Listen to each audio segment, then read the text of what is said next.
తెలుగు చిత్రసీమలో కోట్లాది మంది గుండెల్లో చెరగని ముద్ర వేసుకున్న కోట్లాది మంది అభిమానులకు దేవుడుగా భావించే పేరు పవన్ కళ్యాణ్. కానీ ఒకప్పుడు ఆయన సినిమాలంటేనే ఆసక్తి లేని ఒక సాధారణ యువకుడు. అసలు ఈ కొణిదెల కళ్యాణ్ బాబు ఎవరు? ఆయన చిన్నతనం ఎలా గడిచింది? మార్షల్ ఆర్ట్స్ వైపు ఆయన అడుగులు ఎలా పడ్డాయి? కళ్యాణ్ బాబు అనే ఒక నాజూకు యువకుడు sensation hero, trend setter hero Pawan కళ్యాణ్గా ఎలా మారాడో ఈ మొదటి భాగంలో వివరంగా తెలుసుకుందాం. వీడియో ఎక్కడ స్కిప్ చేయకుండా చివరి వరకు చూడండి. ఎన్నో ఆసక్తికరమైన విషయాలు పవన్ కళ్యాణ్ గారి జీవితంలో ఎన్నో స్ట్రిక్టులు, ఎన్నో ఆసక్తికరమైన విషయాలు మన వీడియోలో తెలుసుకుందాం. ఎవరైనా ఇప్పుడు నా ఛానల్ సబ్స్క్రైబ్ చేసుకుని తప్పకుండా సబ్స్క్రైబ్ చేసుకుని ఫాలో అవ్వాల్సింది కోరుతున్నాను. Thank you. అది 1971 సెప్టెంబర్ 2వ తారీఖు బాపట్ల జిల్లాలో ఒక ఎక్స్చేంజ్ శాఖలో కానిస్టేబుల్గా పనిచేస్తున్న వెంకటరావు గారు, ఆయన సతీమణి అంజనాదేవి గారులకు చివరి సంతానంగా జన్మించిన వ్యక్తి కళ్యాణ్ బాబు.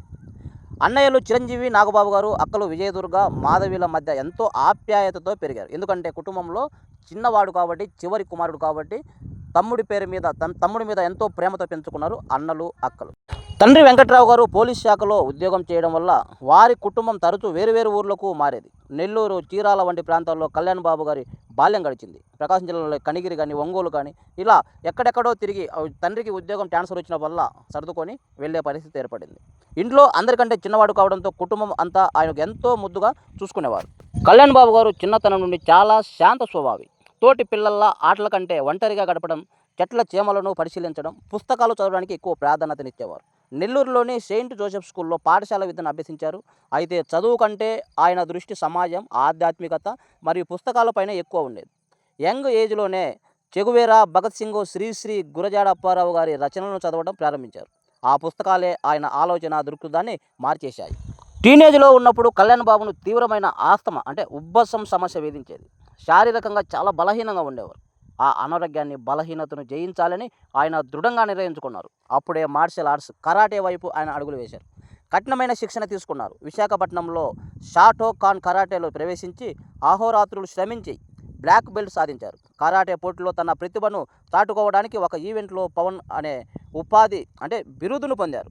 అలా ఆయన పేరు కళ్యాణ్ బాబు కాస్త పవన్ కళ్యాణ్గా మారిపోయింది. ఈ ఈవెంట్ ఎక్కడ జరిగిందంటే నెల్లూరులో జరిగింది. నెల్లూరులో కరాటే నేర్చుకునే పిల్లలందరికీ ఒక ఈవెంట్ నిర్వహించడం ద్వారా ఆ ఈవెంట్లో పవన్ కళ్యాణ్ గారు పాల్గొనటము, చాలా ఉత్సాహంగా, చాలా స్పీడుగా, గాలి కంటే వేగంగా ఆయన కరాటే విన్యాసాలను చేయటము అక్కడ ఉన్న జడ్జిలు పెద్దలు గమనించి ఆయన వేగానికి ప్రతిరూపంగా పవన్ అనే బిరుదు ఇవ్వడం జరిగింది. అలా కళ్యాణ్ బాబు కాస్త పవన్ కళ్యాణ్గా మారిపోయారు.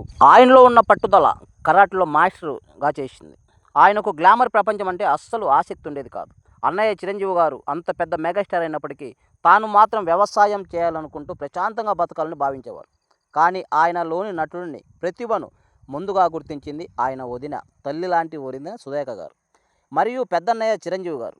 నువ్వు సినిమాల్లోకి వస్తే నీ నటనను నలుగురికి చూపించవచ్చు అని చెప్పి ఆయనను ప్రోత్సహించారు. వారి ప్రోత్సాహంతో అన్నయ్య మాటను గౌరవించి విశాఖపట్నంలోని సత్యానంద గారి వద్ద నటనలో, డ్యాన్సులో ప్రాథమిక శిక్షణ తీసుకున్నారు.